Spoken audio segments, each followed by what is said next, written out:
Welcome to Yes Bitch TV, honey. Yes, God. Thank you guys so much for joining us. Please make sure to like, comment, and subscribe.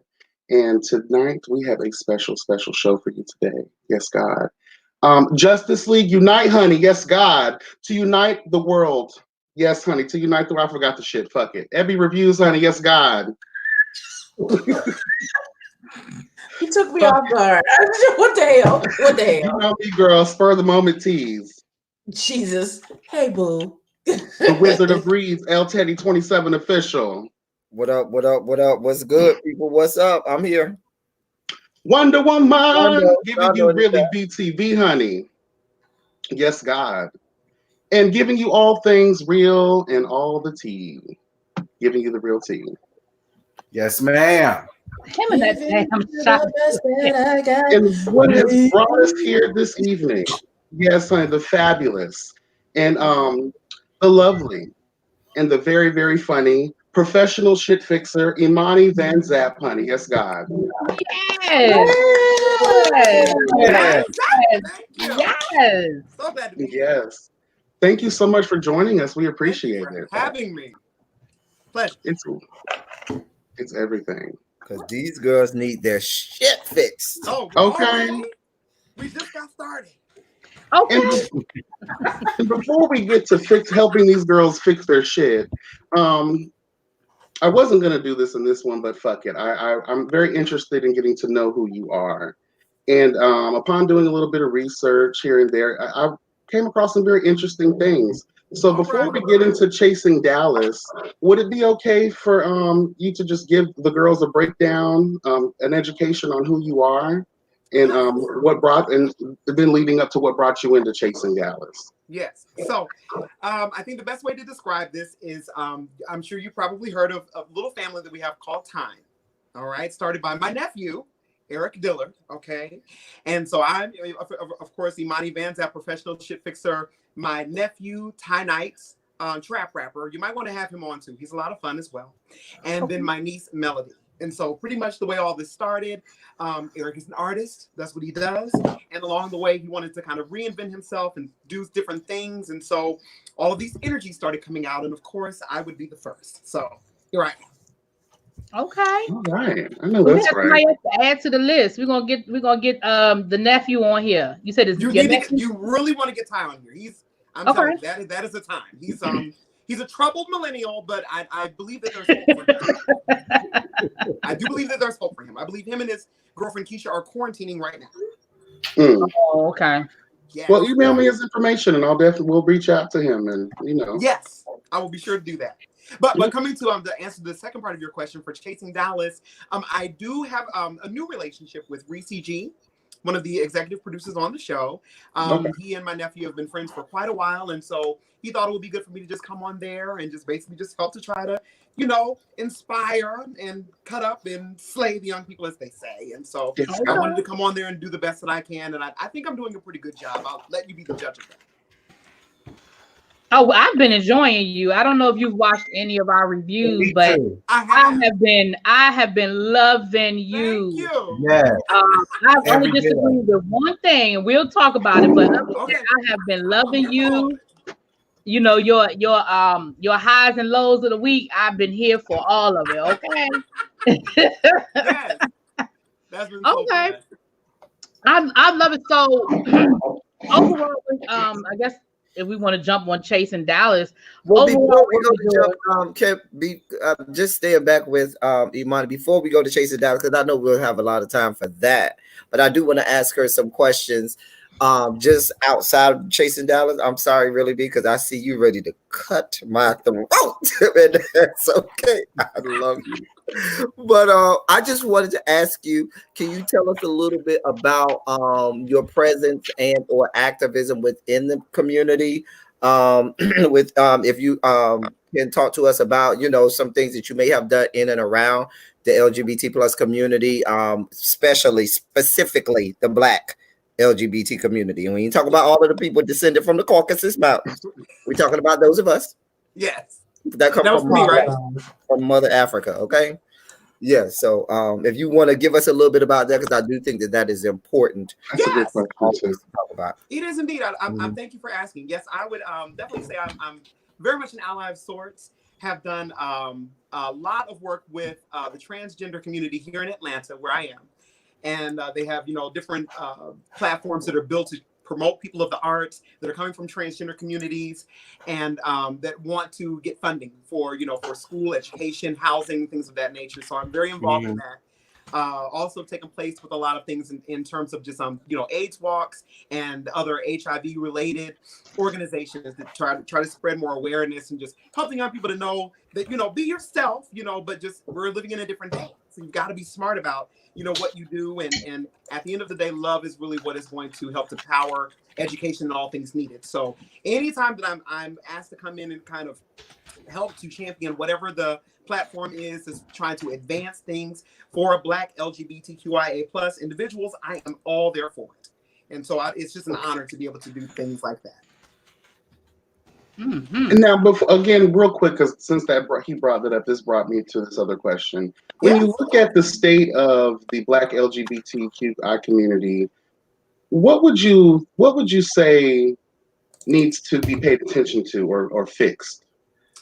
So to speak. Oh my goodness. This goes for a lot of things outside of this, but I would say if we are zoning in on it, we need more empathy. I think that what is happening right now, just as a community, we're seeing, of course, a rise in transgender deaths. And I'm seeing that there needs to be a voice, there needs to be camaraderie, there needs to be allyship, but there's so much fight that's going on within the community where it's almost as I like to say sometimes, you're having the oppression Olympics. Everyone wants to be able to say that their plight is the one that should be the most important plight, and we can't get anywhere like that. So I'd always try to tell the young people, listen, it's not about you being more important or vice versa. We've got to care for one another. So I think that we need to open up more opportunities for young people to just be able to sit down and actually hear one another, actually talk to one another and understand where we're coming from. You're breaking up, boo. I am? Oh, you're good now. You're good now. You're good now. Okay, I know that's right. I'm sorry, say that again. So I hope that answered the question. Is that what you were looking for? It definitely did. It did. Definitely. Thank you. So in relation to that, when you look at the situations that we've seen transpire in some of these episodes, more particularly Ariel O'Hare and her dealing with that situation, yes. How would you judge how she handled that situation? When she kind of expressed herself and whatnot? Yeah. Yeah. So this is the thing, and I wanted to make sure that I tried to always wrap it up. Sometimes it takes me a couple of episodes to kind of deal with the shit fix, if you will. For her, I totally understand where she's coming from. And so I didn't want her to feel, even though I got on her about saying, killing Ray Ray and I'm like, that's not going to help anything. Right. At the end of the day, basically, even though we see that is where the perpetration is coming from, it's not going to solve anything by just trying to take that part out. It doesn't do anything. At some point, those who can have to be able to come together and have the conversations necessary to move forward.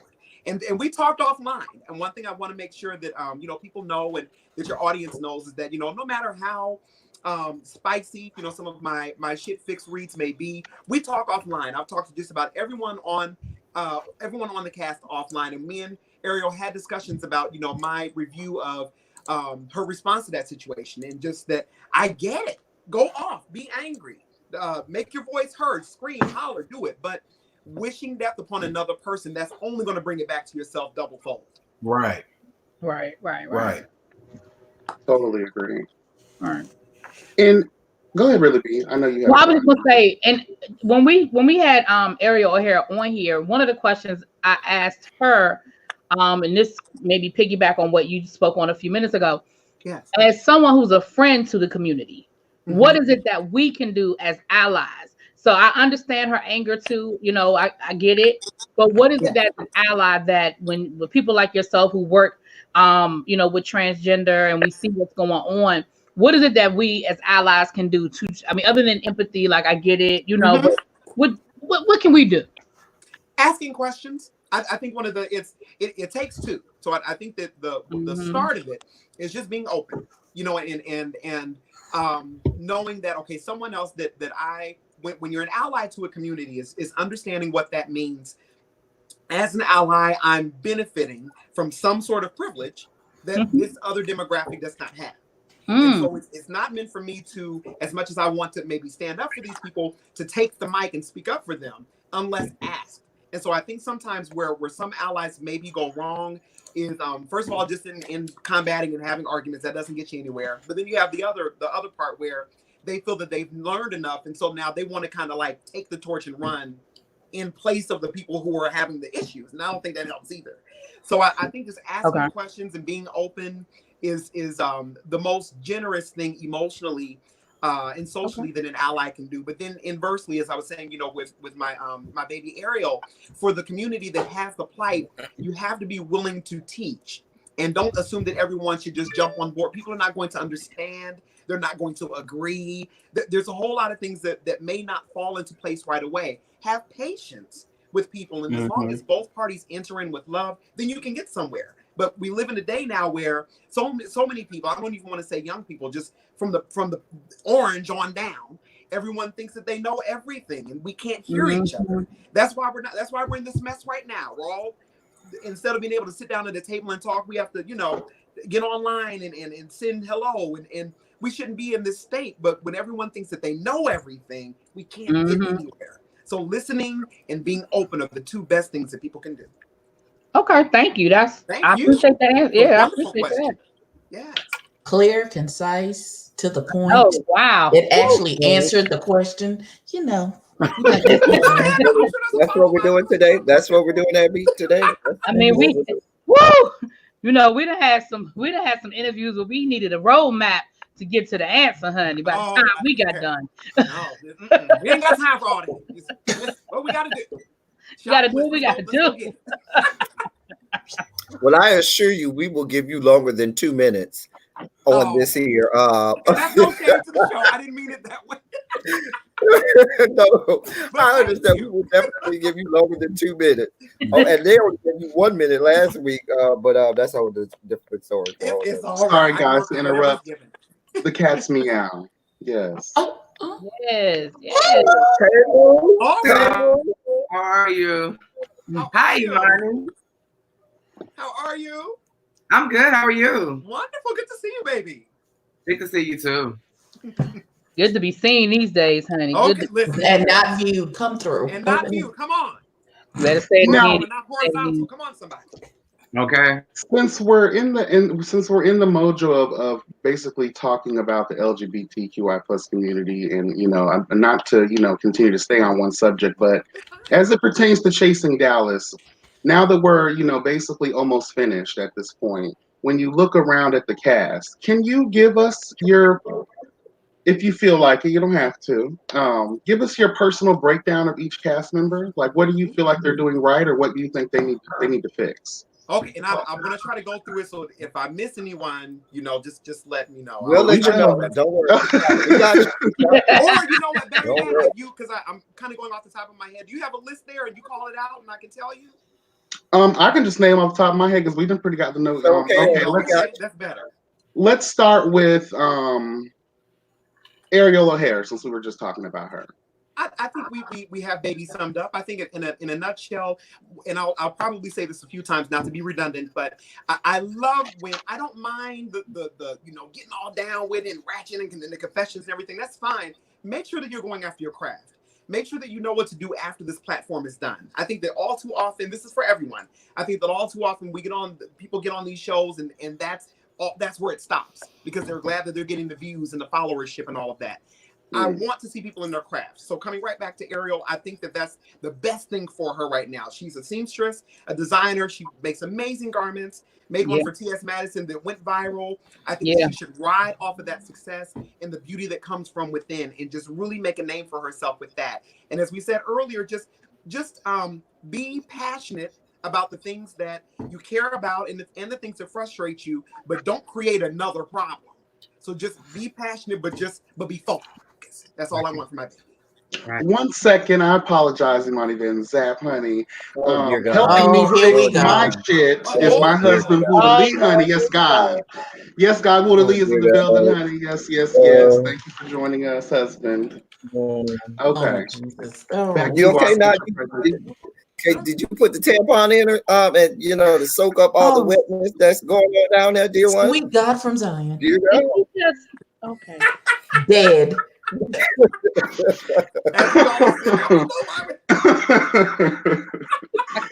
Anyway, because it is wet, and that's why I'm laughing and blushing at the same time, but it's okay. That's too much information. Oh Wait. Listen. Wait. It's all right. We're grown. It's all right. Jesus. Stronger. And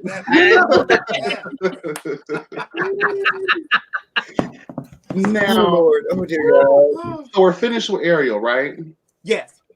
Okay. Okay, let's do Reese, since that's your friend. Because let me say this before we get to Reese. Oh, here we now, go. some have said after the last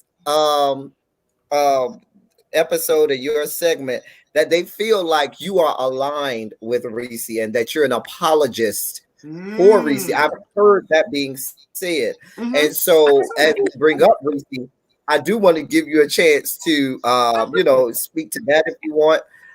Because some of these girls around here, they be laying Reese out. Okay. Some of these girls in these squares, they be laying that woman out. And I am always nice. Okay. And so I just want to give you Thank you so much. Thank you. Thank you so much. Done. Finito. Finito. I'm not saying that myself. This is what I have to deal with. This is what I have to deal with. Well, we're not going to just spread these lies like wildfires through Australia. Amen. So, is that so? You want me to go ahead? Yes, go ahead. Let me start with this, and I can totally understand why people would assume. Now, what I will say, I wish that the episode, unfortunately, did not get to air last week, where things kind of take a turn, with the shit fixes. And I'll just leave it at that. You'll see this week, but I will say this: I can understand why people would assume that. What people want me to read doesn't benefit the person. So with me, I think I've had a lot of people that say, well, go off on the wigs, go off on the fashion, go off on that. I can't just go off on that. It doesn't benefit anything. So my thing is I have to actually see what you're doing. And up until a particular point, I hadn't seen anything. We could say the same thing for Premiere. We could say the same thing for, which is not a main cast member, but, someone that I've addressed before. The same thing for Carrie D, who is, part of the main cast, but hasn't done anything that has been problematic, so to speak. So I think that because Reese is so visible and has so much to do with the show and is involved with the conflict, the way that I read, I try to read fairly. In my opinion, and again, we can disagree, I don't feel him to be a perpetrator of drama, but more of a responder in most situations. So that's kind of where that is. I think that the positive that I have for Reese, of course, is just going ahead and continuing to be a media mogul, continue to be an author and all those things. And again, just let this platform work for you. I will say on the other side is watch the company that you keep. And because the company that you keep will it can bring out stuff in you, and that's some things I'm beginning to notice along the way. So we all have to do that. That's not just for a Reese thing. That's just everybody. A life lesson, a true life lesson. Yes. Right. That's so wonderful. Why you ain't talk to her about that damn wig she had on? That's what I don't understand. Listen. So many of them. I didn't know which one. But then they popped up a picture of her in that wig when you was giving her all the props about the book. I said, is she ain't gonna say nothing about you just not gonna say nothing about that? So all right. So but they probably edited that in afterwards. I may have to do that in a separate episode. The wigs are worth reading. They're worth reading. It's I listen. I say this all the time. I see the attempt, and I think that the attempt is fabulous. But I even gave it to Ariel on the first episode. I remember I read one of her outlets. You did. Hey, people read Auntie as well. Everyone doesn't always like what I have on. That's fine. We can have different opinions. So I do think, to be fair, that I may need to do a whole segment of just the wigs. What about Markel? I would love that. Yes, I think that would be great. Let's do the wig. I'll do a whole wig segment. I'm here for that. A whole wig compilation, because you got like 4 or 5 stylists on this show, but yet they let that woman walk out on camera looking at what she do each week. Okay. That's a whole different story. But anyway, I think, yeah. All right. What about Markel? I think they can have their own moment. So I think that the weeks deserve a moment. I don't want to cram those into my normal reads. That needs a whole segment. Okay. mhm. Yes. All right, I'll accept that. You Okay, said Markel. Mm-hmm. Markel. So I want to be fair.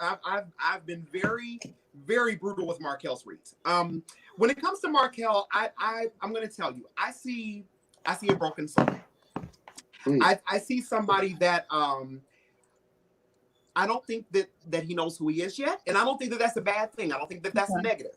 And I think that in this realm that where you see so many people say a Nene Leakes or a Kenya or a Giselle, if you're looking at the Housewives franchises, that they have made their empires based on being the baddest bitch in the room.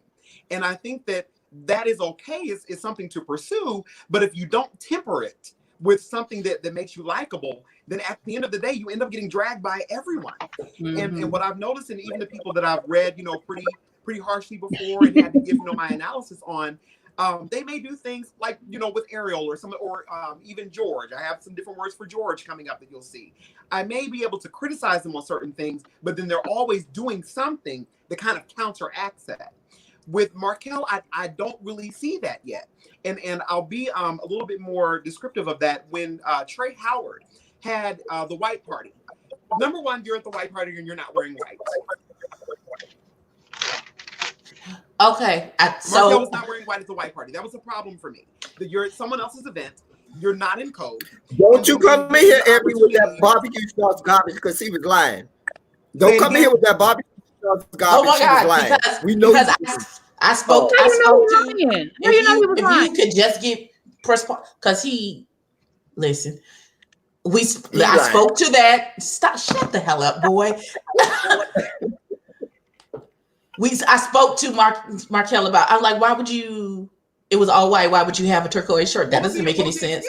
He said he had on a white because his pants were white. He had on a white shirt. He spilled something on the shirt before they did the panel, and someone gave him a different shirt to put on so he wouldn't be in a stained shirt. So I will say this: that this is now again, as you said when we were talking about all the stylists that are there.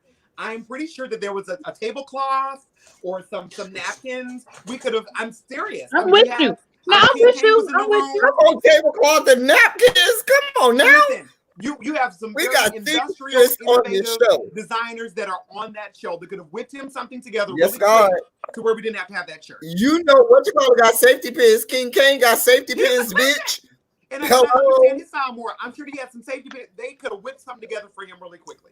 So that I can't take that as an excuse. And my thing is that even if that were the case, when he was then given the chance to speak on his project, you use that opportunity to shade Dallas. Well, the reason why I wrote the book is because there's so many shady queens here and people that are unreliable. Do you have not anything positive to say ever? So that was also a question I had. Go by what you give all he gives is negativity. So I'll say that's the thing that I see in him is I think he should love himself more. I think once he gets centered and understands who he is and what he really can bring to the table, you can have all the other drama, but know who you are first. I think he needs some good dick. If he has him some good dick in his life, he might be happier with life. I always he says he does. He says he has a boyfriend now. That's what his mouth said. Everyone. That's what his mouth said. Good dick. You see, I'm in a good mood today. Okay, y'all see, I'm in a good mood today. I'm smiling. What about George? You said you had some words for George coming up. What about George? So George, I will say this: George is on the lighter side of my review this time because I've been pretty hard on George too. George was like a Markel, but just not as aggressive, not as vitriolic, not as violent as what Markel is trying to show us with throwing chairs and ice and all that carrying on. The thing about George was, and I think that he understood when he was brought onto the show, he said, "I'm here to shake things up." I totally get it, but once again, you've got to balance it. And so the only thing that I was seeing from George was the same old dog and pony show. Every time we turn around, you're picking on King Kane. You do. Mm-hmm. That's all. I don't like one-trick ponies. So if I'm ever like kind of getting on someone about that, show me something else. And he finally did. I'm with you. I'm with you on that one. Yeah. Well, what about King Kane? You mentioned King. Let's go on into the King Kane. King Kane. Oh dear God. Now I will say that if I ever had to give most improved to anyone, I would give it to King Kane. King Kane, God bless you, not knowing me or what I'm about, I came out the gate with a read for King Kane, and I think he took the advice. After a while, I saw him doing different things. He started to kind of open up more. I saw him grow, and I love that about him. So he's actually taking the shit fixing advice. Okay. Okay. What about Dior? Dior. Okay, so I'm not on the fence with Dior, but I stand right in the middle with the way that I feel about Dior. I think Dior is amazing.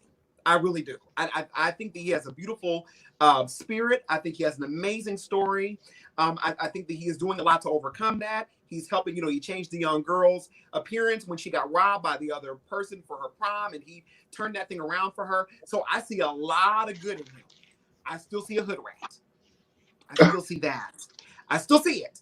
And the thing is that part of him that likes to fight and likes to get ghetto and hood and saying when the fight broke out that it was fun, you got to make a choice. Now, if you're going to raise a family, as I said before, you need to decide: are you going to raise a family or a gang?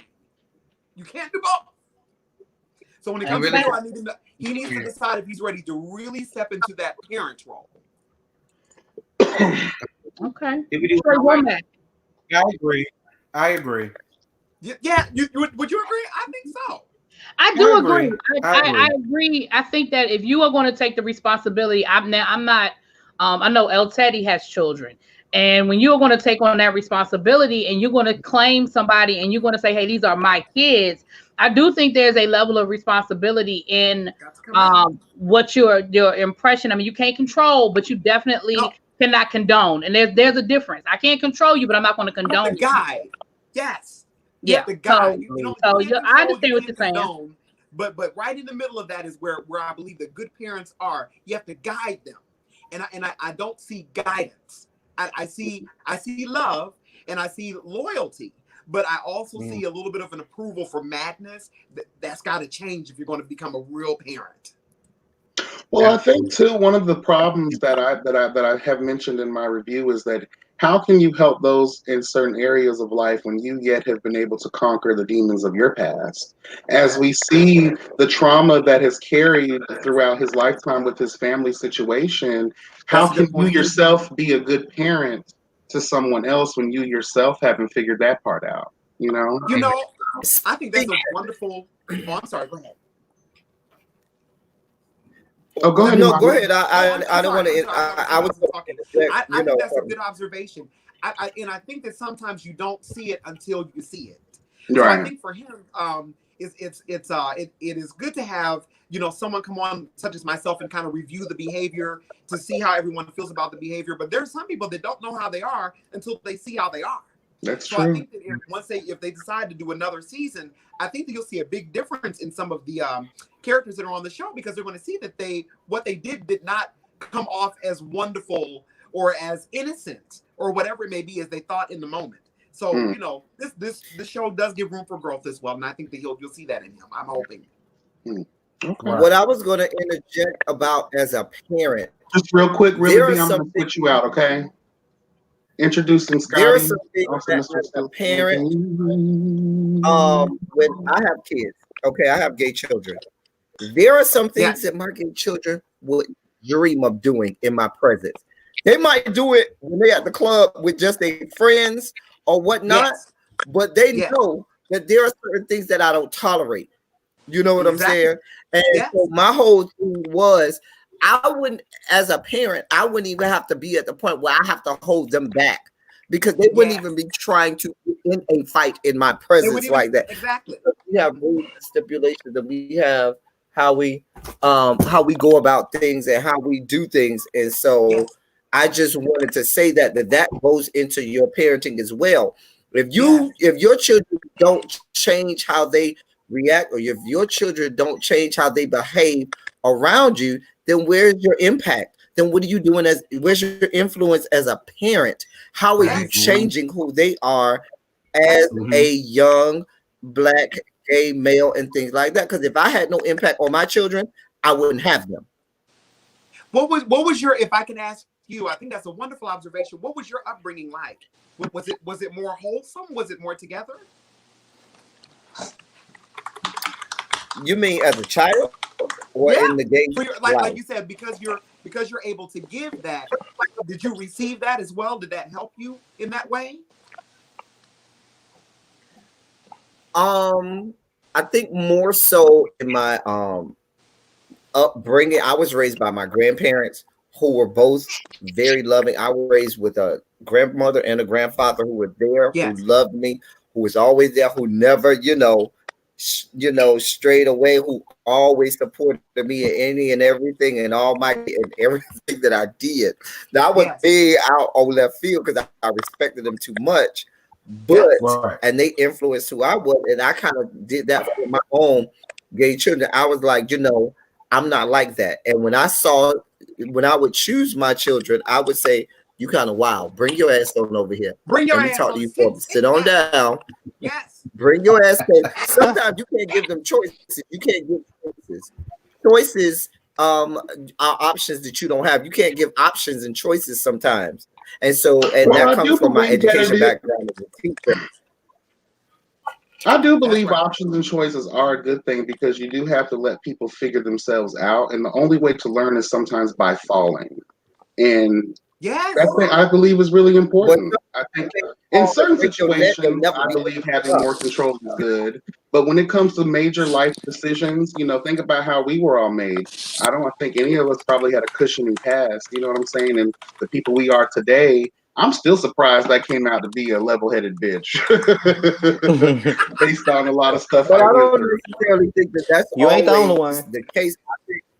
I think in certain situations you cannot give options like that. For example, in the case with something like what they were doing on that show, fighting would not have been an option that I would have even given to my child, because you could wind up in jail. You could wind up in all kinds of other, situations. And I'm not going to give you the option to go down that road, because given the option, people often choose the wrong path. Left to themselves, people will often choose the wrong path, the wrong direction. So if I can steer you over here in the right direction, hold on, boy, let me steer you over here. Yeah, and as a parent, you wouldn't. So that's just all I'm saying. And as a parent, you wouldn't have showed up with boxing gloves. That, you know what I'm saying? Like that. Just little things. Just don't show up with, Vaseline and razors and Timbs. Let's not do that. You know what I'm saying? Right.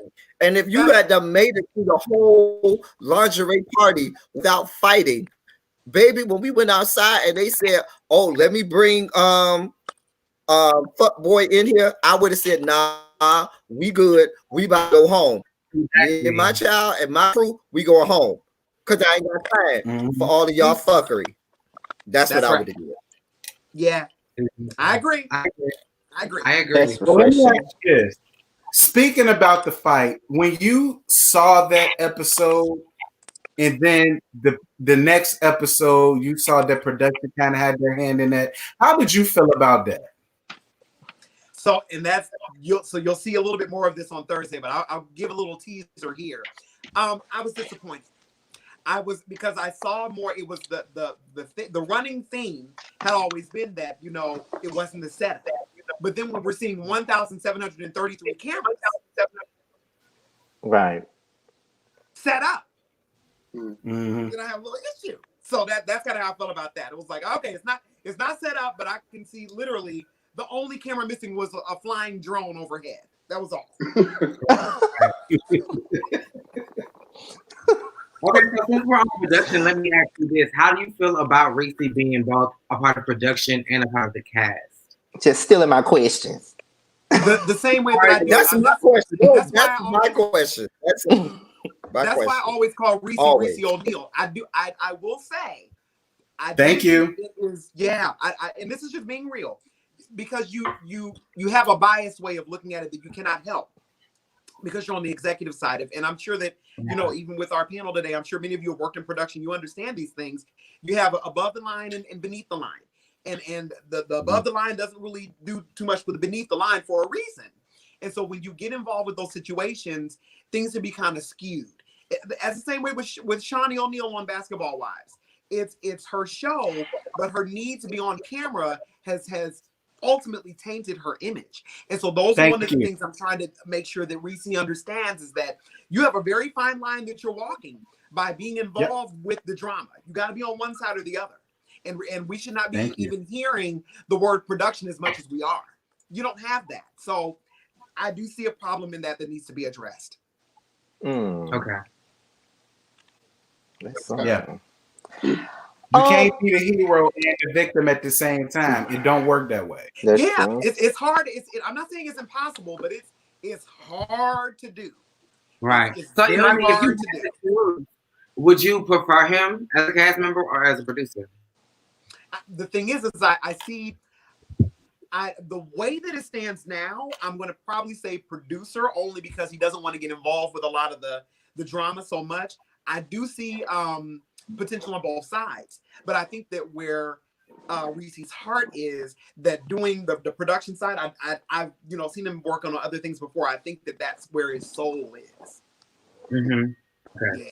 So you think he'd be better suited just to be on the production side and not a cast member, basically? I can't really say. And that's not trying to be vanilla about it. That's really honestly, that's unanimous. To me, it's like it's.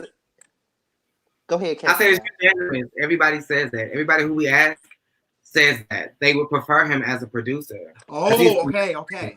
Yeah. And I can understand why. I can totally understand why. And even I'll say this. Even a producer that makes cameos. I can see that. I can see somebody that you're mainly production, but every once in a while you kind of grace us with your presence. To me, it's kind of like for Reese, it's like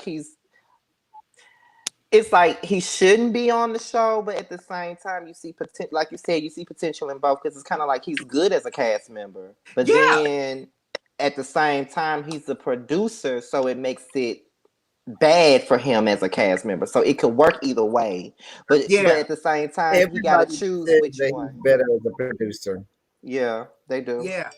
I didn't know that everyone felt that way. That's my observation, but everyone I've asked that question.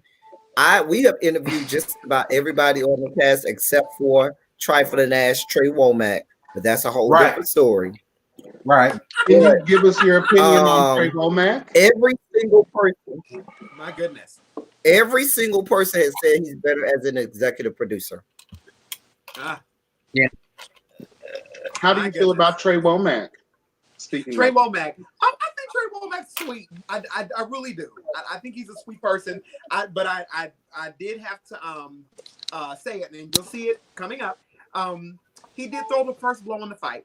He did. And at the end of the day, no matter how much someone is making you upset, I could see the moments in when they were just having the little parking lot, powwow before the punching started. I could see why he got upset. I could see when Trey Howard snapped back at him and said, him has a name. I could see why they get you upset. But at the end of the day, listen, putting hands on someone is something that you just should not do. So that was one issue that I believe that I had, and I addressed that. The other one too is that all of this fighting started because everyone assumed that you had a specific job with doing tattooing, or was it piercing? Tattooing, I believe. It's supposed to be tattooing. That's what it's supposed to be. It was both. He said. Oh, both. Nothing. Don't do that. Don't do that. Hey, nobody's tattoo artist.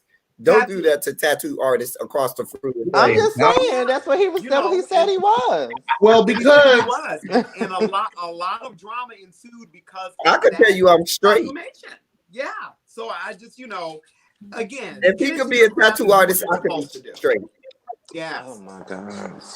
As someone, as people in this realm, almost were pretty artistic minded, and especially if you are a physical, like a drawer or someone who does tattoos, don't you think it's only right to have a portfolio?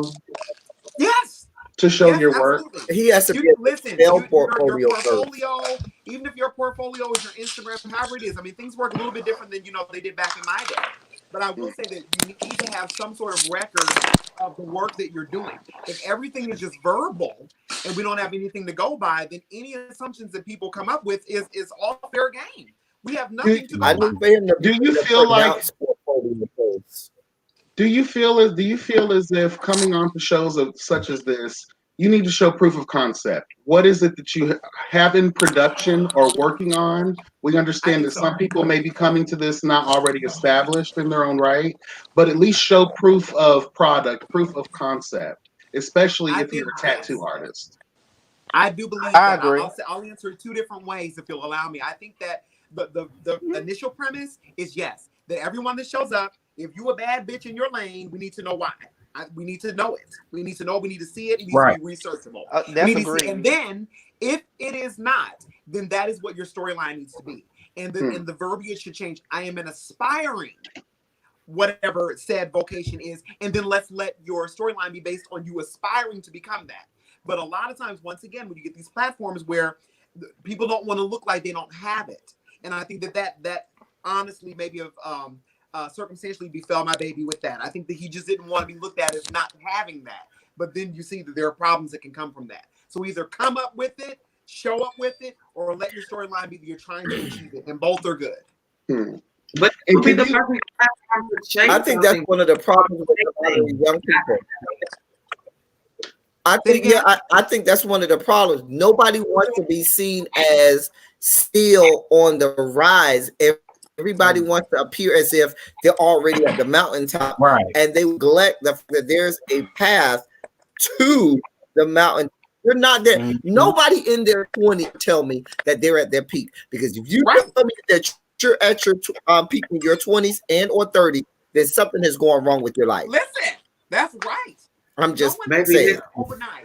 No, but see that, and I think that's a wonderful point, because I do think that, and when I say this generation, I don't mean any shades to anyone here or anybody that's younger as I say this, but I will say that this generation, that people want stuff very fast. Yeah, the way that Instagram works, the way that social media works, people want to get the followers fast. They want to go viral fast. Everyone wants this microwavable situation, and that's just not how life works. And what we're seeing all too often is even those that kind of slip under the radar and they do become ultra famous, they end up going crazy and falling apart once they get everything. Life is about a series of no's that get you to your yes. And I think that what you're bringing up and what I'm trying to say as well is, for the cast members, I think that they're afraid to admit how many no's that they're going to receive. That's part of the journey. Right. Yeah. That's a part of it. You got to go. We don't want what you got. We want what the other girls got. That's all part of the journey. And you have to do you know how many times I've been told no? My goodness. Hello. Hello. Me too. They created the show. I think that was the ideal objective of the. That's why they call it chasing whatever. That's what I was about to say. That's what I was about to say. Around the clock. To that, honey. Because if this show is arriving reality, everyone is in pursuit. Yeah, if it's called pursuit, it's okay. If it's called Chasing Dallas, we're supposed to see you on the rise, not while you already there. It's more realistic. Right, it's more realistic to see the hustle. Now, in a lot of ways, I do appreciate anger. I want the anger and frustration on this show to be because someone was chasing their dream and they were given a closed door. And I want to see that raw emotion of them dealing with that. That's what then some of the other stuff, like how you grapple with that, so that young LGBT plus Black men, women, and non-binary out there can say, you know what, there's somebody else that's being told no and struggling with this too, and they're in the fight with me, and we can rise together, and this is how you cope and get through it. Not some of this other fuckery that they have us watching and dealing with. You know what, Teddy? The fuckery is television. So I would be for it if they switched up the ratio. Instead of this much hustle and this much drama, give us this much hustle and this much drama. Like, you could still give us what you want to give us. It's a balance. Right, give us an appropriate balance. Because right now it's like this. We're saying this much, like 5 minutes of first, and then 30 minutes of like fussing and fighting. Oh, he said this, oh, he said that, when really it's not even what the show is about. at all. I can appreciate the mentor element. Because now, Kane maybe if is the we were, only one who they show doing something. there must be a time Say that delay in again? some of our feeds. There must be a time delay in some of our feeds. Can you all Oh hear no. me? Yeah. You Yes. can? Okay. What I was just Mhm. saying is, though, I can appreciate the mentor element of it. That's why I kind of like Dior in a way and Ariel O'Hara, Yes. only if it was going to come off in a mentorship kind of way. Yes. Especially when we see young people like, did you already break down how you felt about Trey Howard? Trey. Oh no, I No. did not. Trey. Now this is Trey is another one that Trey is where Trey and Dior should not be on the same level in their maturity, and that's what I see right now. But I Mm. can understand Trey Howard's immature moments, and he's admitted it. That's what I appreciate. That he said, I'm a younger person. I'm a new artist. An up and coming. He admits to climbing. He admits to chasing, and so I see a lot of potential in him. There's just guidance that's needed because at the same time, there's still I still see a little bit of insecurity. A little bit of wanting to make your presence known in the world, and you don't know quite how to do that, and so you end up kind of picking fights with people, just trying to state your position. And I think that once Trey Howard gets to the point where he doesn't feel like he has to state his position, he'll be fine. But I love what he's doing. I definitely believe that when it comes to art, he has a voice. Definitely believe that. One of the things about Trey Howard that I find interesting, he always refers to, and I love the way he does it because I do feel there is lack of that kind of big brother, kind of big sister kind of Yeah. energy in our community. And I do feel Yeah. as if this is a perfect opportunity to take someone that is so young, because a lot of us gays are members of the LGBT. As we get older, I think some of us, we forget what it was like being young, and we don't know the different types of traumas of that person's past that made up who they are currently. So I think it's Yes. important to realize that they're going to go through their own pitfalls as well. And a lot of times That's we right. can be judgmental. And I think in this atmosphere of chasing Dallas, he's actually putting a lot of these girls to rest because he is young doing his thing. But at the same time, I feel like these girls aren't really being good mentors to the younger crowd that's coming up, in my opinion. At the same time, I feel like these girls. That's a great observation. Yes. I'm going to go out and come back in because something's wrong. There was a good question, Imani. There was a good question in the chat that said, "Who would you say you feel is doing the most chasing? Who do you feel like is hustling the most, or who's doing the most chasing?" I'm gonna have to say for me it's a tie between Ariel and Trey Howard. Okay. To me, they have had the most milestones on the show by coming out with deliverables, as they say. They actually have product. Trey did the fashion show. Then he did the white party, and brought everyone together. So, which is showing not just an artist, but also production skills. Ariel, she's done several outfits that are on there, and then she's, designed herself and also performed. I think that they are the ones that are most actively chasing everything. Outside of that, when it comes down to the next tier, I would say Carrie D. I see him, hustling and actually performing and getting out there. So they're the three that I have my eye on the most. Okay. Yeah. That's fair. Yeah. What about Kane? Let me ask you this question. They give Kane way more time to show what he does than they do everybody else, and I don't think that that's fair either. But that's a whole that's production. Do you feel there could be a sense of favoritism when it comes to certain cast members? How can I say this? I think that let me say it like this. I think that it's easy to zone in on the drama. And it depends. Well, I guess I got to throw it back before I answer it. In what way? Let's go there. And then just in the highlighting, because when we had Dior on here and we've had, talked to other people, we see that they may have things going on, more things going on. So when we see King Kane more than we see certain other people that claim to at least have things going on, Because I really don't know. We really don't know. We're just reviewers of the show and we watch the show. So this is why we enjoy these conversations, because we get the in-depthness of everything that's been going on.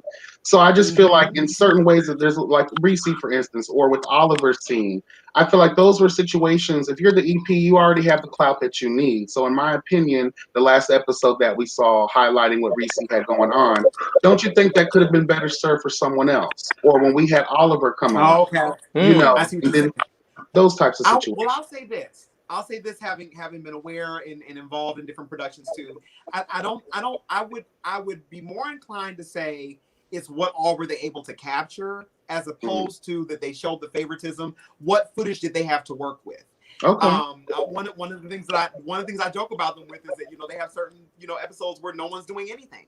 We're just sitting and talking about nothing, you know. And I've talked about that before. So I think that sometimes it's just, you know, there may not have been anything to capture. And then those that do, like, we're just asking who's actually chasing. If you don't have that chasing element that's there, then like, what do you really have to show? You know, so it's kind of double-edged sword, I think. Quick tea, real quick. So you don't have to answer this because I don't know if you mentioned this in this upcoming episode coming up on Thursday. Do you how do you feel about the name the Fagadelics? Fagadelics? Mm-hmm. Now who was that again? Because I've heard that is from that was that group that Kane was working with. Yes. Listen. Oh dear God. Oh dear God. You know, I'm gonna say this. It's kind of one of those things where people want one thing that we have done as a culture. Maybe I can speak to it this way.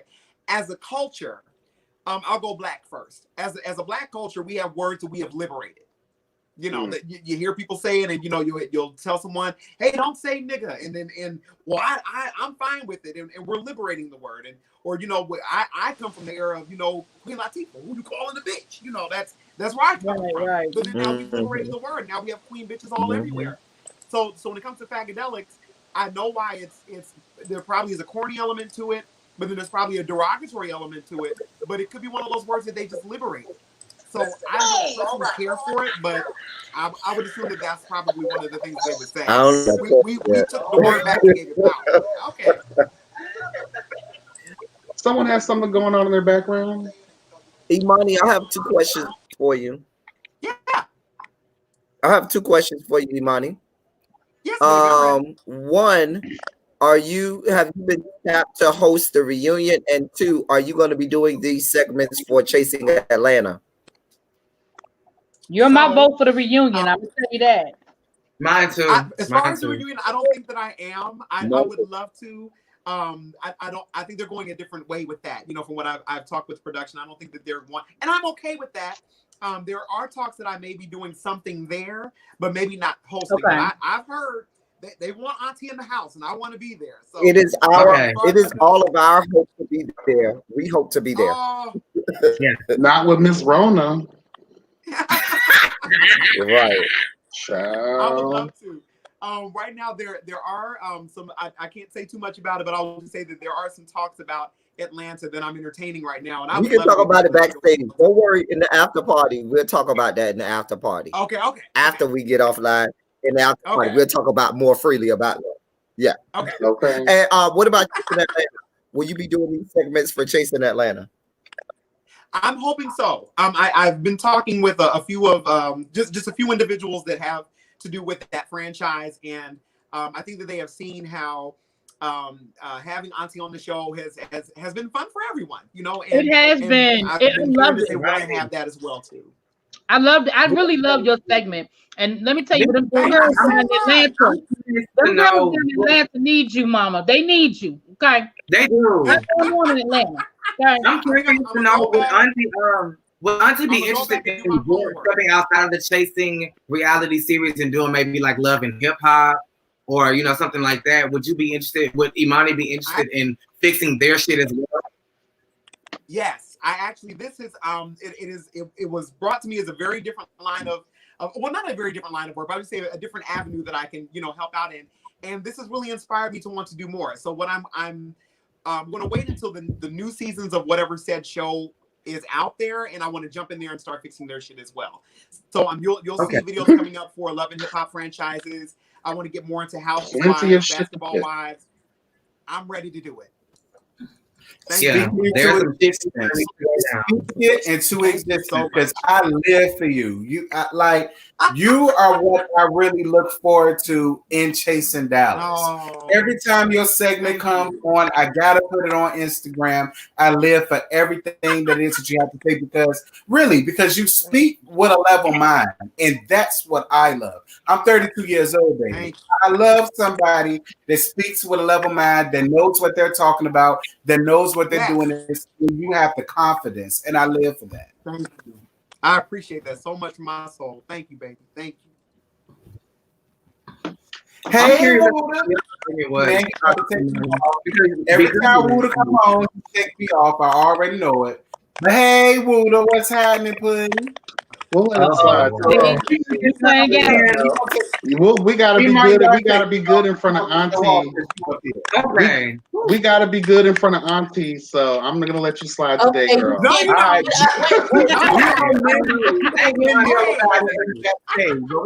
I'm sorry, I missed it because I was eating while I was gone. But did you? Give your breakdown. How do you feel about Wooda Lee? Did he just talk over me like I wasn't speaking? Oh Lord! Go ahead. I told you there's an overlap in the audio somehow, and that's actually happening. I'm gonna let you have that one.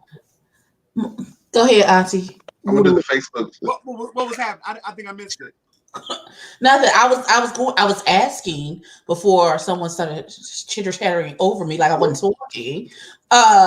Did we get to King Kane yet or no? Did I miss that part? Oh yeah, we spoke about King Kane. Yeah, I'll watch the replay. I probably was up here and wasn't paying attention. I'll watch the replay. I don't think we missed anyone. I think we got everybody. Because Wooda Lee is not officially a part of the cast. Your husband is. Well, I guess. Okay, so Antonio, do you feel like Antonio's getting a raw deal by them constantly bringing him up, but him, whatever the reason is that he hasn't been able to film, but the fact that they putting him in a whole lot of the trick bag of Antonio did this and Antonio did this, but he's not there to really speak for himself. How you feel about that? You just said it right there, and it was perfectly put. And anyone that's brought up, I do think should have the opportunity, to come on and actually state their piece, at some point. And so, yes, that's just a general rule. That's just only fair, for whoever's being talked about to be able to defend themselves to some degree. Are you all getting according to him, he ain't getting no emails and he ain't getting no smoke signals, but Reese done proved that wrong. But okay. I love you, Antonio. It ain't no shade, baby. I love you to death, Pudding. But I mean, I'm just saying, like, you've been getting emails and you've been turning them down. I'm just gonna be honest. Okay. I'm gonna be honest. And if you feel as though you're being portrayed in a negative light, that's even more reason for you to come up here, especially if you're selling things. Because one thing I learned, if people don't like you, just because of that, they're not going to rock with your products or anything it is that you're selling. So I do feel like he needs to come up here, speak his piece, tell his side, and just be done with it. Yeah. I agree. You said it perfectly. Yes. Amen. Based on what you've seen so far on the show or whatever tidbits you may know from behind the scenes, what would your final assessment be on someone like Antonio? You said what would mine be? Mm-hmm. See, the thing is, I jumped in a little bit late, and I'm in the second season. Okay. And so I don't really have that much founding to kind of like say this or that about Antonio. To be honest. He wasn't part of the first season. He wasn't a part of the first season. Contrary to his delusion, he wasn't a part of the first season. Never saw him. Don't know who he is. Never. I'm like, so whatever you've seen this season is what we saw. Okay. Yeah, so you right there. So you right there with the rest of us. You right here with the rest of us because he was not on there last season, like he think he was. Just like Kane was not the star. Just like Kane is delusional about the first season as well. Okay. We need him. Bless God. Anyway, moving on. don't know what I'm looking for, but I'm looking for it. Yeah. Very good. Oh, listen. So, yes, but it's the whole experience has just been wonderful. I really love how things have gone, and I really just, for your viewers that are watching, I want to thank you all for watching the show every week. We really appreciate you, and I love what I'm able to bring and what they're teaching me as well. In return, we learn from each other here. So yeah. I'm gonna speak for myself. You have definitely been a great addition. I've said that a couple of times. You have been. I mean, honestly, in that little segment, when you give everybody, you break it all the way down, and you are so raw and real with it. People can't even get mad. You fair. You know what I mean? You equal opportunity. I thank you. You equal opportunity. So I know for myself, I think you have been. Reese hit gold with this one. You've been a great addition to what he's doing with that show. I hope to see. I hope we get to the reunion, and I hope to see you at the reunion. Yes. Right. Because I told Reese, I said, whoever the other guy is no shade to her, but fuck her. I feel like Imani Vanzap need to do it. I vouch for you when Reese was up here. I feel as though she need to do it. I don't care about that other person. He ain't never did nothing to me. He's a sweet person. But I want Auntie to do it because I feel like because you've done this for the whole season, you deserve that. And that other host was horrible anyway. Don't nobody want to see him. I'm just saying. I said this last time. I'm sorry. I think that it's like a Las Vegas residency. I'm glad to be in the number. So we'll see if they open up the door. I'm definitely willing to entertain it. But let's start a petition. Let's do that. I can definitely see your situation being like a Las Vegas residency. Just go ahead and become the main staple for the show. Yeah. I think it'd be wonderful to see all up and down the franchises, even as they continue to grow their franchises. I live for that. Because in a lot of ways, you're like a reviewer, like we are. So it was a wonderful opportunity to have you up here and to pick your brain about how you felt about it. Because although you only get up to 2-minute segments, you're still basically reviewing the show. So and whether or not people agree with your perspectives, the same could be said about the way we come off in our reviews sometimes about the show. Yeah. So at the end of the day, we have no choice but to respect it. Listen, you need your own show offset of this. That's what you need. Where you there's a you get the cast members to come into your area and you fix their shit. Okay. And it's just about you fixing their big bag of bullshit. Okay. They got a big bag of bullshit to be fixed. That's all I'm saying. I like that. Listen. Mm-hmm. Child, his name was Terry. No, it doesn't matter. He was born and didn't know what the hell he was talking about. Nobody give a damn about what his name was. He was fun to look no at, one cares. He was fun to look at. He was fine as hell. He was, but he was born. In a see-through shirt. I vote for Imani Vanzap, and if she not there, I ain't coming. Period. And I suggest this is what my husband said. This is what my husband, he agrees with me as your husband should do.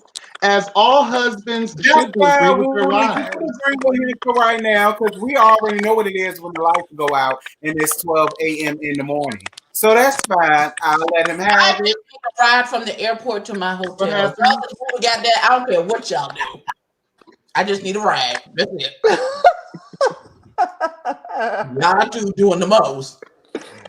See what I'm saying? Listen, I'll fight over water, honey. All right. Yeah, but Imani's your house. The other dude need to get the fuck out. Yeah, we already agree. Yeah. We all agree. Well, one of the things I'm saying though, when we get to LGBTQ situations, it's good to add flavor. The one thing we all don't like about white people is they're always trying to bring bland potato salad to the cookout, and that's not going to happen. Okay. You know what I'm saying? So bringing flavor, salad, Karen. Right. The only thing they want to put on guy is personally. They put it. No man. I don't know that guy personally, but he was very bland, and I need some flavor, honey. Oh. Oh my God. Okay, so I know I'm no calories at all. No calories. Listen, y'all know I have two screens up at all times. And so I just happened to hit on my Facebook. And 2 minutes ago, Reese G said, should Imani Vanzap host a reunion? Yes!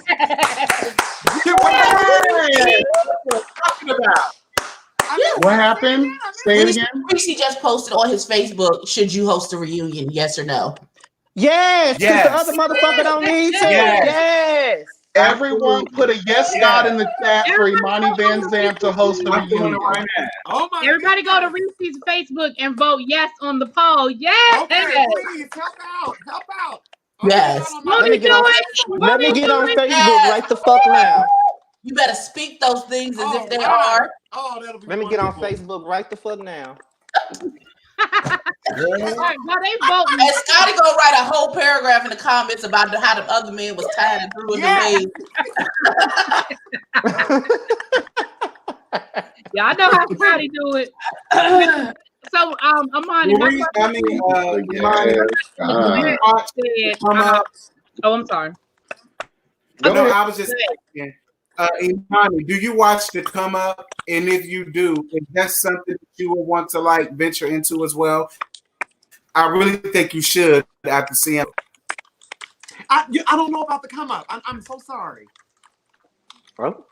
Oh, it's another. It's a reality. It's a YouTube reality show. It's an LGBTQ base. Okay. It's really good, but I feel like some of them hoes, they really need your insight. So I would be in a girl word for you. Okay. All right. This is what I say about. I'll jump in on. I would love to. I would love to jump in on that too. This is what I say about the Come Up though. Like when I said this in one of my reviews, when it comes down to like chasing Dallas and chasing Atlanta or whatever, I compare them to the Housewives. But the Come Up is love and hip hop the fuck down. Right. So they need all your guidance because they younger than us. All of them are younger than us. All of them, I think in their early to mid 20s, and they are. They need all your shit. And they need to fix their shit. Yeah, and you know what? Yeah, they're on YouTube. Gemini Films. Mm-hmm. They're on YouTube. But I'm warning you now. If it's like the Real Housewives franchise, then Gemini Films shows is like the Bad Girls Club. And what I try to do, I said love and hip hop before you even approach that. It's something. So we got some work to do. All right. At the end of the day, they need to fix their shit. That's what they need to do. Right, for real. Right. Yes. That's real. I contest. That's what it boils down to. Right. I'm ready for it. So who would you? My last question, and then I'm gonna go ahead and let Yasss take me out. Who would you bring back? Who do you feel if you were producing? Who should come back? Now I want to hear this. Oh Lord! Okay, let's see. I would just off the top of my head. I would definitely bring back Ariel. I think that there's a lot to be explored there. Totally bring her back. I'm with it. I would bring back Dior and Trey Howard. I think that there are dynamics to be explored there as well too. I would bring back. Let's see. I know that you're gonna think I'm crazy. I would bring back Markel. I would bring back Markel because I think that if given the opportunity to really see what's in him, and if he's open to it, we could see somebody actually turn around. He could be an example for the community. Okay. That's just off the top of my head. Okay. King Kane, of course, and I mean most everybody, but those are the ones that I think that just came to me first. That I think that have a true trajectory that is controversial enough to where people can be like, okay, they'll follow them for some time. Who should leave? No, I can't say that. I'm gonna leave that one alone.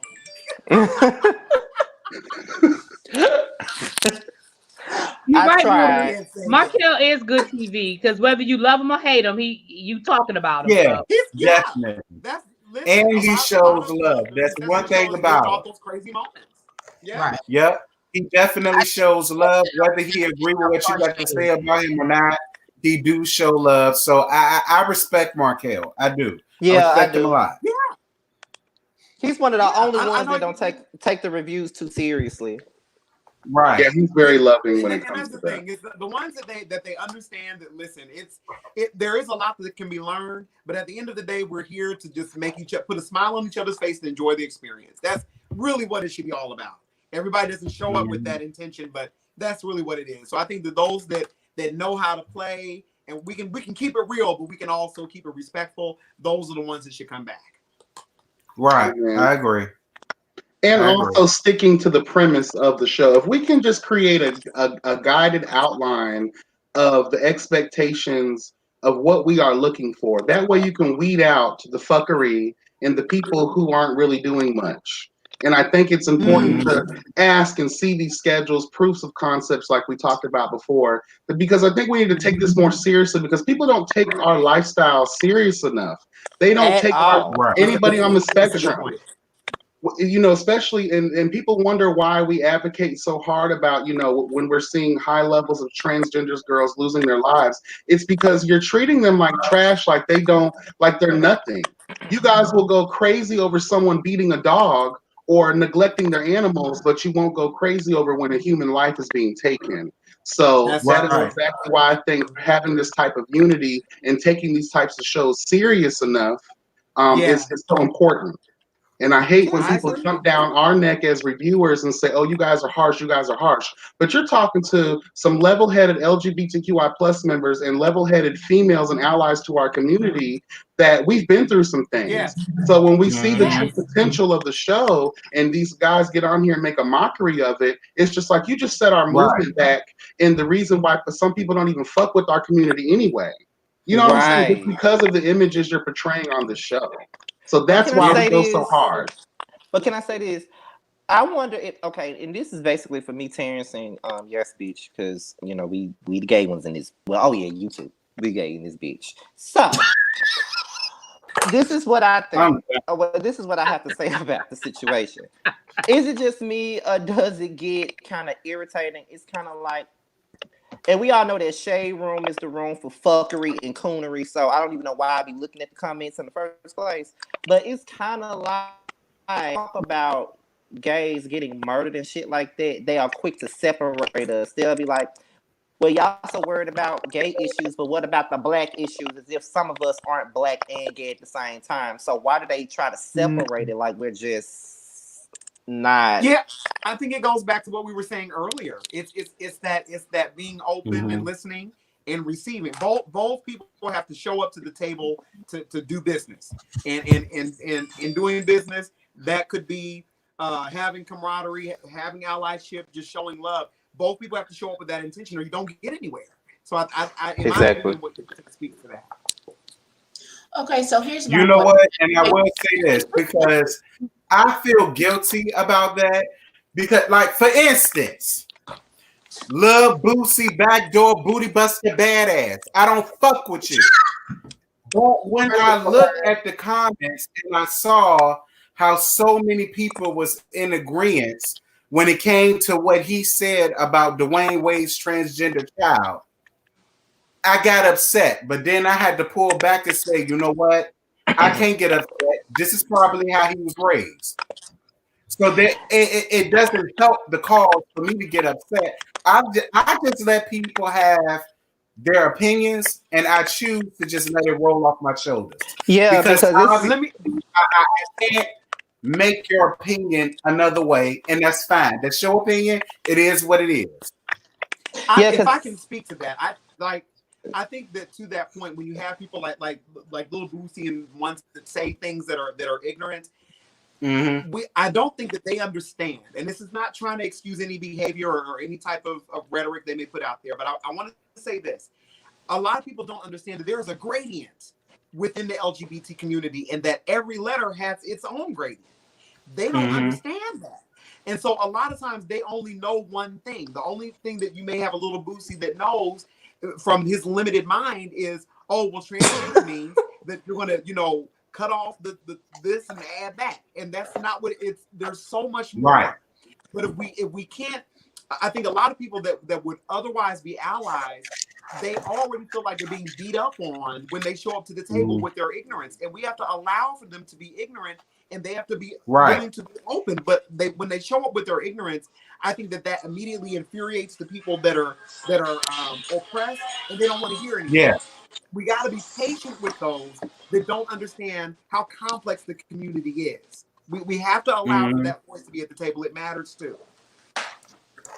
Okay, can I? Yeah, I agree.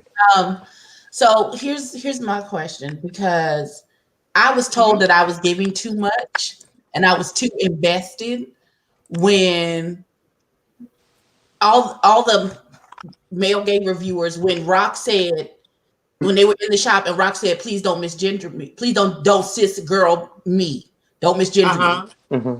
I was like, I don't understand what the issue is. If the man says don't misgender him, then just don't misgender him. But everybody else seemed to think that I was putting 10 on 20 when I said respect the pronouns that the man asked you to call him. And they were like, oh, that girl, she doing da da da da. Like, I don't understand. Either you want us to respect your pronouns or you don't. Why is exactly? Rock don't respect his own pronouns because he calls people girl, and he allows people to call him girl. Ain't nobody buying Rock. He is not the person for you to make the poster child for misgendering. Nobody's making him the poster child. That girl is not the one to make the poster child for misgendering. You're missing it as a person on the outside. Doing that for the cameras. That was for the cameras. Teddy, as a person, doesn't matter if it's for the cameras, as a person on the outside looking in, and y'all are screaming for your rights and to be respected, when someone of the community says something, then we as allies just automatically just respect what it is you said. Then y'all giving me same person said girl call other people girl. But listen, they got nothing to do with me though. Girl. So if he's do that, that's not something to do with it. If he doesn't want to be misgendered, you can't misgender other people. And you can't have it both ways. You can't have it both ways. And who did he misgender? I guess because Rock said, don't call me girl or something like that. And then people were getting upset. Just saying. Well, I think that people alone, they're taking it too serious and too literal. In the community, that's just how we have fun. Hey, girl, what's the tea? You know what I'm saying? Or like, it's not really about offending anyone or trying to misgender anyone. Right. It's you know, it's just about things. That's just how we are. Right. It's not meant to hurt you. We get that part. But what we're saying is we are not in a part of the community. We're just on the y'all are fit silly on the outside of this situation. So because we want to respect everybody, and there's be quiet. As we want to let me finish. He's gonna keep it up. We know your point. We don't heard your point. No. But everybody's heard my point, but Imani, because she hasn't been here. So give me a minute. How about that? Give me a minute, okay? And then you can put my point and get in your own feelings about it. But my thing is that can you hold on one second, everybody? I'm sorry, Miss Imani. Can you still hear us and see us? Yes. You're okay. Can you? Okay. He was waiting for us to finish fighting in front of company. I'm just listening. Okay, because I'm still seeing this delay. She done, please. Can I speak when she done? My thing is that whatever y'all are setting the example for, you treat people, you teach people how you want to be treated and respected. So if y'all are saying as a community, you straight people don't misgender us. I'm glad you said that. What we do over here, even though we can still see y'all doing it, y'all misgendering each other left and right. But wait a minute. Y'all don't want us to do it, so why is it okay for y'all to do it? And then when someone says don't misgender me, depending on who the person is that said, y'all either respect it or you don't. El Teddy, you need to go out and come back in because you're breaking up. You gotta go out. You're breaking up. That's my point. And you like you breaking up. El Teddy, you breaking I agree out. with that. I do think that it's one of those situations where we have to allow for others to swell, and we can't just, like you just said, if it's so put it so I don't go down too many roads, is like the word nigga, like we said earlier. I don't know if I can say that here, but I'm gonna say it, for the example. It's like using the word nigga. Say whatever you want, honey. Okay, thank you. This is me, and I may be disagreed with when I say this, but I let me just bring this up. That's like when people were going to the Kendrick Lamar concerts, and you have all of these people that are in the audience. It's a multicultural audience. You have white people, black people, everybody, and then they're with him and saying the lyrics, and then when the N-word comes and the white people can't say it, and this is my thing. I'm not but it was to where it's like, are we going to be okay with? It's like, I can't sell you a cake, eat the cake, but you're not allowed to eat the butter. It doesn't make any sense. And so I think that kind of goes with your example. If we're going to say it has to be one way over here, has to be the same way over there, we got to make it fair. And so somebody like Rock, it may seem ridiculous, but if Rock doesn't like that, if people started calling Ariel or anybody else a different pronoun, there would be a big problem. So with that's my issue. Pronouns can't be selective. I know that within the community, the joking is fine, and I'm here for it all day. But if somebody does have an issue, I think that we need to respect that one person's issue. That's just me. Right. I agree. I had to come back on because I had to have my girls back on this one because I think me and Abby were the only ones that felt that way. And maybe it's because we're not necessarily in the community, but that does bother me as well. And again, I don't feel like we get to pick and choose when somebody's feelings are to be respected. I've never heard him misgender anybody on the show. So whatever he may do in his personal, right? So whatever he might do in his personal life, whatever he might do in a one-on-one situation, if that's not what he wants on screen and that's not what he wants to be, portrayed, then I don't understand why that should not be respected. And that's what so I had to come back on so I could have my girls back because I was with Abby on this one because I felt the same way. And I agree with what you're saying. We got to be fair, yeah. Yeah, I agree. If that had been, we got to be fair and I agree. Works two ways. Mm-hmm. Yeah, that's all. I agree because it went with me when it came to the whole fish comment, and I said, when I'm in my review and I'm giving you the real tea, I call a woman fish. I will when I'm doing my review and I'm giving you the real tea. But when I'm Terrence, and like if Abby or Really B said, well, look, we cool, I love you to death, but I don't want to be referred to something that stinks. I say, you know what? You're right. I understand. I won't call you that. Respect works both ways. If we don't want people calling us faggots and this, that, this, then I don't see what the problem is with respecting a woman when she says, I don't want to be called something that stinks. Don't call me fish.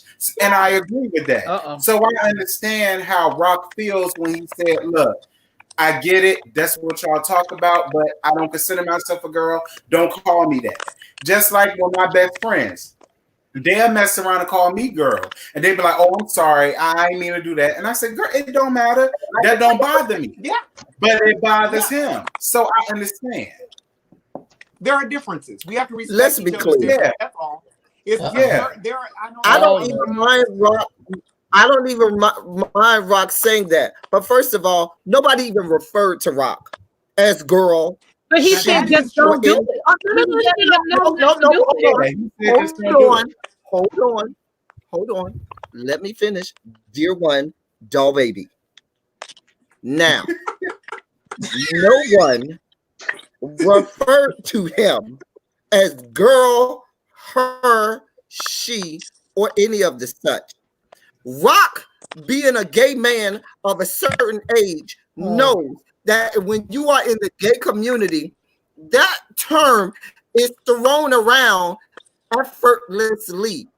And when somebody is speaking about their good friend, There go Judy. No, see, you're being good. You're not even listening. You wanted me to sit here and listen to everything you said, but you're not even listening.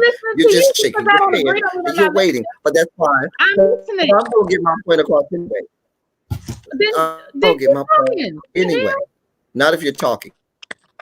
You started talking to me. I was minding my business. I was quiet. No, all right, kids. Mother's gonna get the bell. You done, Please. ma'am? You done, ma'am? Now, what my point is this: Rock, you are a gay man of a certain age. Nobody listens to you.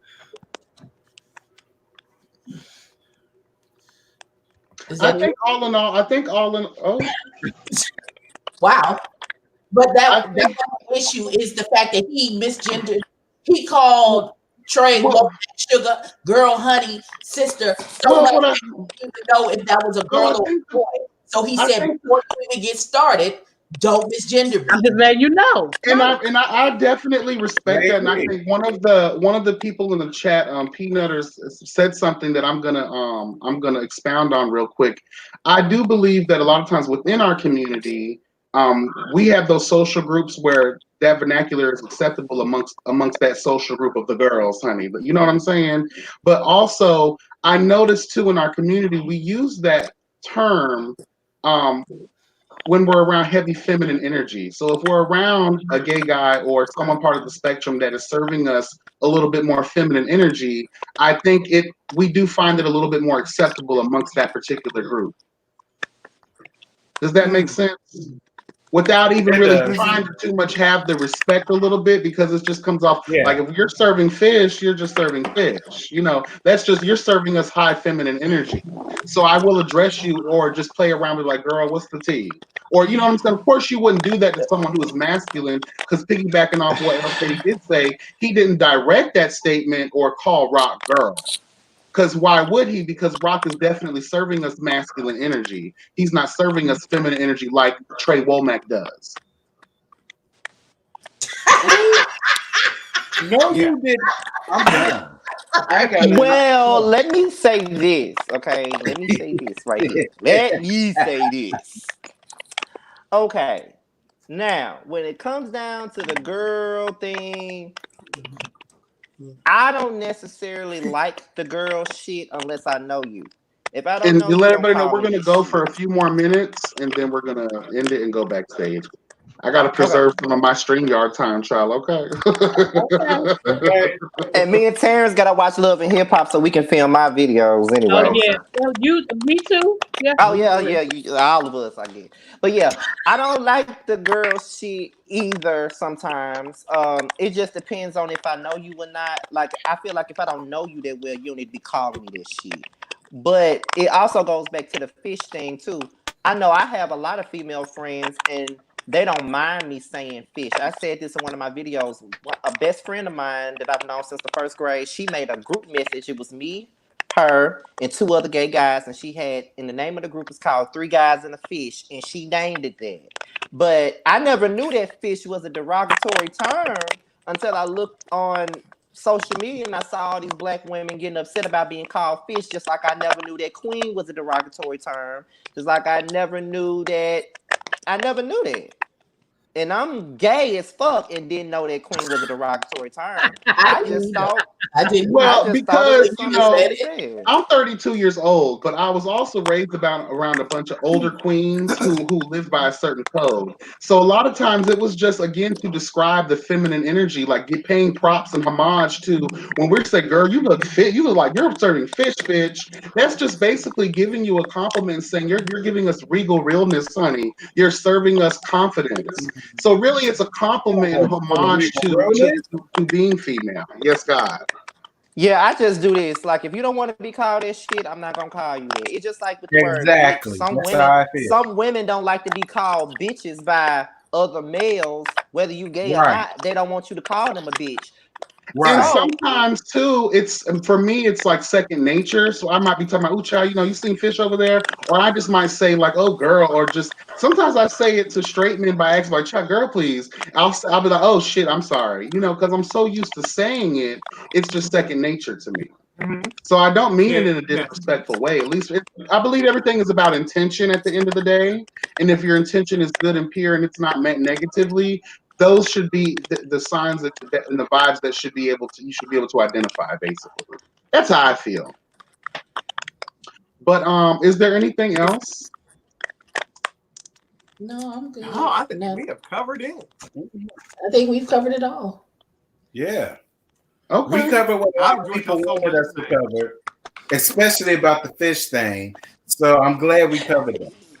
Yeah, because I gotta watch myself with a lot of shit I say, because I call people anything. The word bitch just come out gradually. Can you hear me?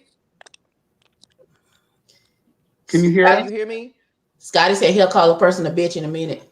Yeah, I'll like the word bitch gradually comes out of my mouth. So if a person tells me not to, is there a leave studio button that you can see? Let me see. Okay. Because remember, throughout this whole video, I think this video is just gonna be all fucked up because there's a delay that I'm feeling between all of the panels. It is. There's a heavy delay. Are you seeing us in real time, Imani? Can you see us and hear us? I can hear it's real grainy, but I can still make out some words.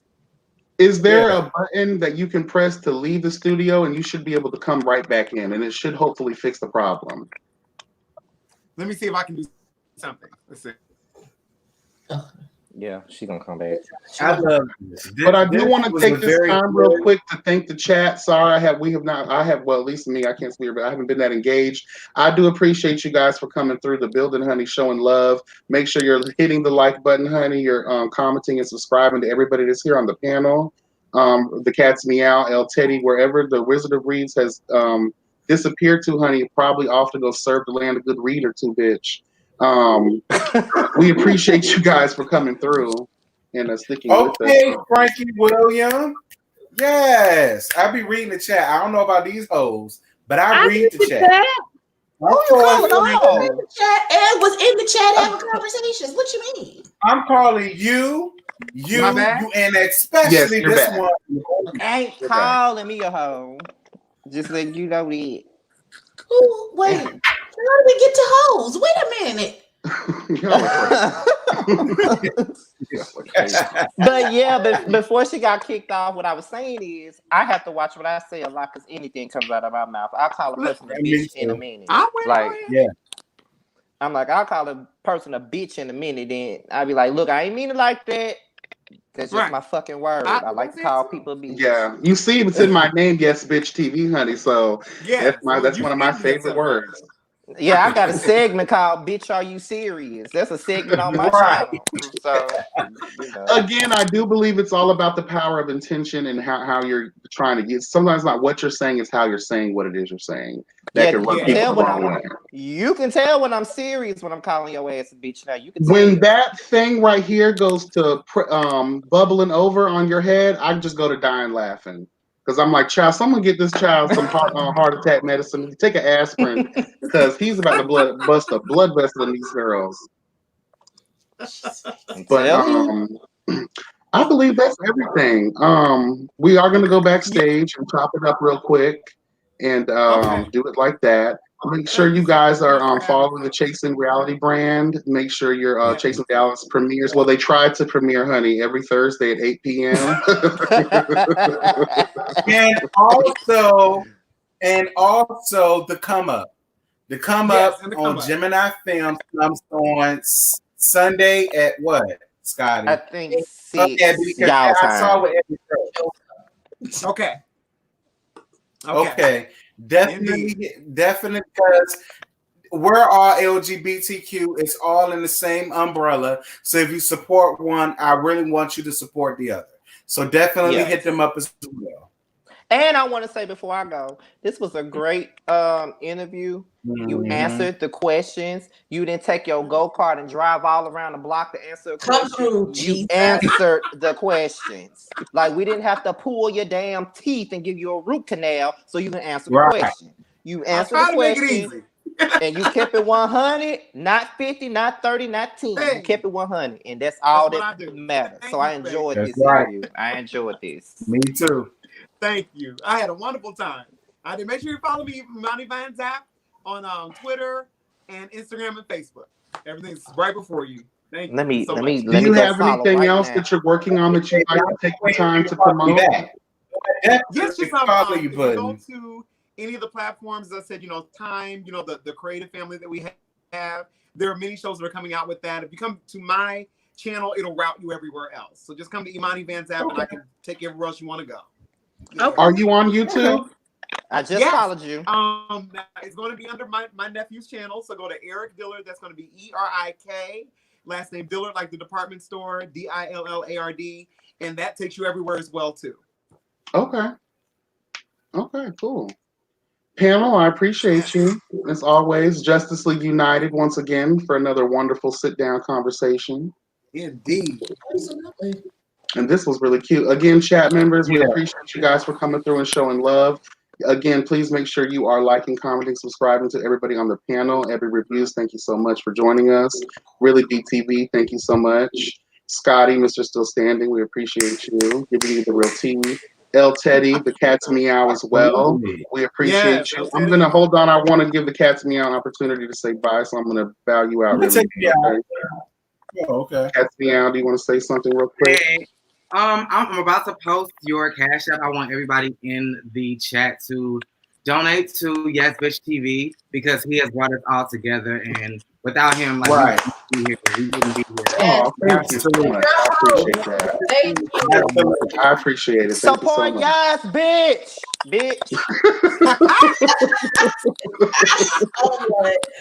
Oh my God. And we definitely appreciate that, Miss Imani Vanzap, honey. Would you like to close us out of here with your famous closing? Indeed. My name is Imani Vanzap. Here to help you fix your shit. So glad I was here. Yes. And she definitely came through. And she also came through to serve the girls a little something stronger. Mm-hmm. Stronger. And better. Yes. Yes, God, honey. Thank you guys so much for joining us. We appreciate it.